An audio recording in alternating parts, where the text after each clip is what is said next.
पाकिस्तान की हर शहरी ये सवाल करे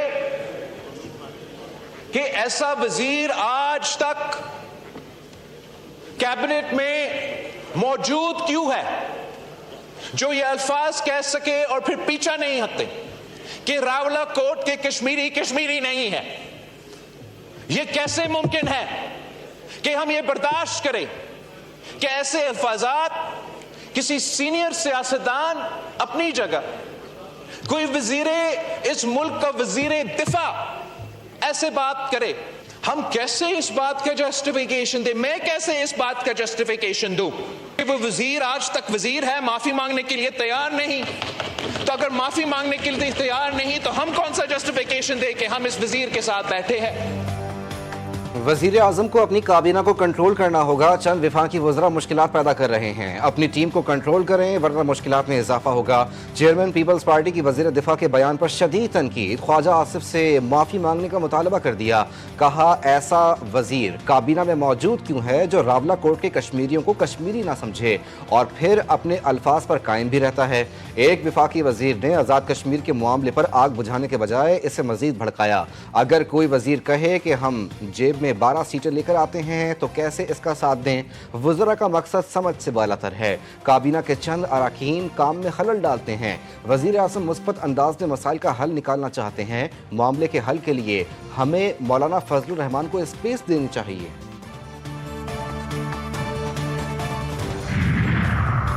वज़ीर दिफा ने रावलाकोट के बारे में इंतहाई गलत बात की। पीपल्स पार्टी के रहनुमा राजा परवेज अशरफ ने कौमी असम्बली में नुक्ता एतराज उठाते हुए कहा कि रावलाकोट वालों को कश्मीरी ना मानना उनकी तौहीन है। साबिक वज़ीर आज़म के एतराज पर वज़ीर दिफा ख्वाजा मोहम्मद आसिफ बोले, अपने अल्फाज पर कायम हूँ, जो लिखा है वो ठीक लिखा। किसी का पैदाइशी सर्टिफिकेट उसे कश्मीरी करार नहीं दे सकता। MQM को वफाकी हुकूमत, वज़ीर आज़म और वज़रा सिर्फ लॉलीपॉप दे रहे हैं, मुतालबात पूरे नहीं कर रहे।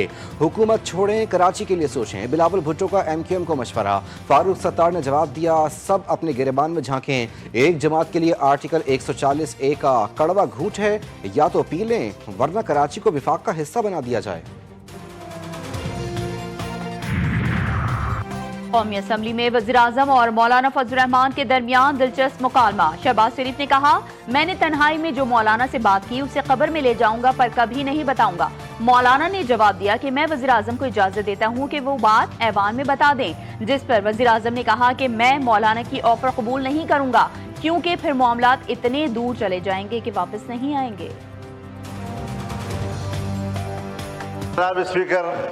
प्राइम मिनिस्टर साहब ने जिस मोहब्बत का इजहार किया है, मैं इस मोहब्बत को वेलकम कहता हूं और उन्होंने मुझसे अगर कोई तन्हाई में वैसी बात की है, मैं उनको इजाज़त देता हूं वो ऐवान के सामने खुल कर बैठें।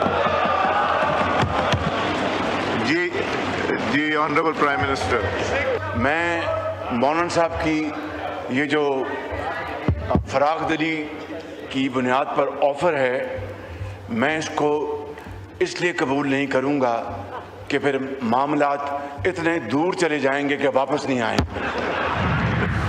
ईरान ने अमरीका को यकीन दहानी करवाई है। आबने हुर्मुज़ से गुजरने वाले जहाज़ों पर ना कोई टोल टैक्स आयद किया जा रहा है, ना इंश्योरेंस अखराजात लिए जा रहे हैं और ना ही किसी किस्म की कोई और फीस वसूल की जा रही है। अगर ये मालूमात गलत साबित हुई तो मुज़ाकरात फौरी तौर पर ख़त्म कर दिए जाएंगे। ट्रंप ने ट्रुथ सोशल पर लिखा, अमरीका की जानिब से ईरान को कोई रकम अदा नहीं की गई और ना ही ईरान के अपने फंड्स में से कोई रकम जारी की गई है। अमरीका ईरान के कुछ फंड्स जो इसके कंट्रोल में हैं इस्तेमाल करते हुए अपने किसानों और मवेशी पालने वालों से मकई, गंदम, सोयाबीन और दीगर ज़रई अजनास खरीदेगा। वज़ीर आज़म शहबाज शरीफ और कतर के अमीर शेख तमीम बिन हमद अल सानी का राबता। अमीर कतर ने वज़ीर आज़म को कामयाब सिफारती काविशों पर मुबारकबाद पेश की। वज़ीर आज़म ने अमन की कोशिशों में मुसलसल और भरपूर ताउन पर शुक्रिया अदा किया। दोनों रहनुमाओं ने स्विट्जरलैंड के इलाके बर्गन स्टॉक में तकनीकी सतह के मुज़ाकरात के पहले दौर पर इत्मीनान का इजहार किया। वज़ीर आज़म शहबाज शरीफ को सऊदी अरब के सूबे तबूक के गवर्नर का भी टेलीफोन। इस्लामाबाद मुफाहमती याददाश्त पर वज़ीर आज़म को मुबारकबाद दी। शहबाज शरीफ ने कहा कि पाकिस्तान की अमन कोशिशों का मकसद खित्ते में अमन इस्तेहकाम का फरोग है। अमन कोशिशों में सऊदी अरब समेत ब्रदर ममालिक की हिमायत निहायत अहम रही।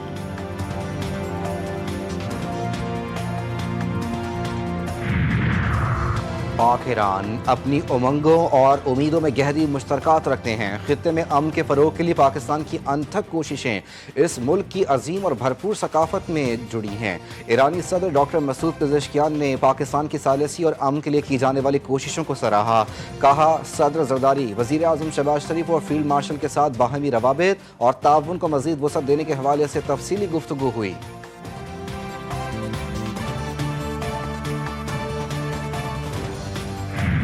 کراچی کے علاقے قائد آباد میں 3 سالہ بچی کے قتل کیس میں تہلکہ خیز انکشافات۔ پوسٹ مارٹم رپورٹ میں بچی سے زیادتی کی تصدیق، ریپ میں 1 سے زیادہ افراد کے ملوث ہونے کا شبہ۔ پولیس نے تحقیقات کے دوران متعدد مشتبہ افراد کو حراست میں لے لیا۔ والد کی مدعیت میں قتل کا مقدمہ درج۔ والد کے مطابق بچی گھر کے باہر کھیل رہی تھی، پھر غائب ہو گئی۔ بہت ڈھونڈا، بچی نہ ملی۔ شام کے وقت گھر کے باہر بوری میں بچی کی لاش ملی۔ آئی جی سندھ جاوید عالم اوڈھو کا بچی کے قتل کا نوٹس، اعلیٰ سطح کی تحقیقاتی کمیٹی بنا دی۔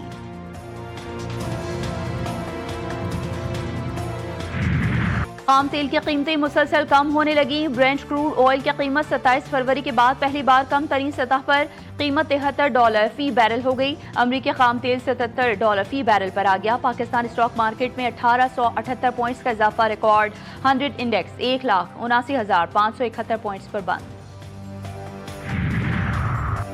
احتجاجی کال کا مقصد آزاد کشمیر انتخابات کو رکوانا ہے۔ کیا دھرنے اور جتھوں سے الیکشن رکوانا ممکن ہے؟ کالعدم ایکشن کمیٹی نے گزشتہ سال بھی تشدد کا راستہ اپنایا۔ 38 مطالبات میں سے کوئی مطالبہ ایسا نہیں جس پر کام نہیں ہوا۔ وزیر اعظم کے مشیر برائے سیاسی امور رانا ثناء اللہ کا قومی اسمبلی اجلاس میں اظہار خیال، بولے مظاہرین راولہ کوٹ میں دھرنا دیے بیٹھے ہیں، باقی کہیں کوئی احتجاج نہیں۔ کالعدم ایکشن کمیٹی کا مطالبہ ہے کہ اسمبلی میں مہاجرین کی 12 سیٹیں ختم کر دی جائیں۔ سیٹوں سے متعلق مطالبے پر عمل درآمد کا اختیار آزاد کشمیر قانون ساز اسمبلی کا ہے۔ کشمیر پاکستان کی شہرگ ہے۔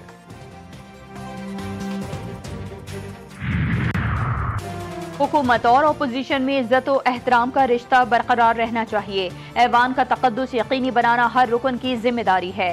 آئیں اپنے ماضی کو درست کر کے ایوان کا تقدس بحال کریں۔ محمود خان اچکزئی تحریک انصاف والوں کے درمیان بیٹھے عجیب و غریب لگتے ہیں۔ وزیر دفاع خواجہ محمد آصف کا قومی اسمبلی میں اظہار خیال، کہا پی ٹی آئی کے دور حکومت میں ایوان میں کیا کیا نہیں ہوا۔ مراد سعید ان میزوں کے اوپر دوڑتے تھے۔ 1990 کی دہائی کی سیاست سب کے سامنے ہے۔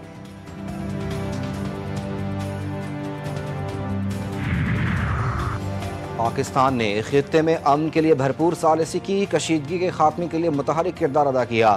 پاکستان کی کوششوں سے جنگ بندی ہوئی۔ نائب وزیر اعظم اسحاق ڈار کا قومی اسمبلی میں اظہار خیال، خطے میں امن کے لیے وزیر اعظم اور فیلڈ مارشل کو خراج تحسین پیش کیا۔ کہتے ہیں 47 سال بعد ایران امریکہ کے درمیان براہ راست مذاکرات ہوئے۔ وزیر اعظم اپنے ہم منصبوں سے رابطے کرتے رہے۔ کوشش تھی اسلام آباد مذاکرات میں ہی معاملات طے پا جائیں، لیکن فریقین کو اپنی قیادت کو اعتماد میں لینا تھا۔